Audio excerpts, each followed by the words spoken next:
మీకు ఎక్కడ కాల్చి వాతలు పెట్టకూడదో నీకు కానీ జగన్కి కానీ అబ్బాయికి కానీ మీ అందరికీ అక్కడ వాతలు పెట్టారు ప్రజలు.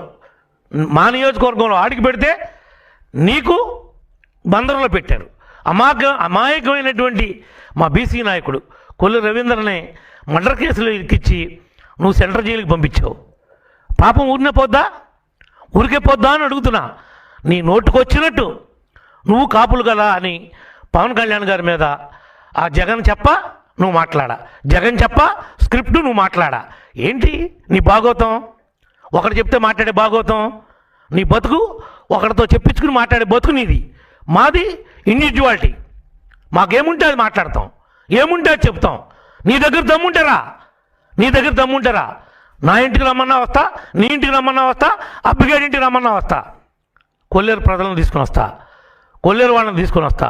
నిజంగా నీ ఆత్మసాక్షిగా అబ్బాయి చౌదరి వాళ్ళకి బాకీ లేడు, ఇతను తప్పు చేయలేదు, నేను నమ్ముతున్నానంటే కనుక పైసా కూడా ఇవ్వద్దు. ఇప్పుడు వరకు అతను ఎంత నష్టపోయి ఉంటాడో ఆ డబ్బులు కూడా అతను కట్టిస్తాం, తప్పు జరగకపోయి ఉంటే. ఎందుకు వచ్చిన మాటలు మాట్లాడుతున్నారు?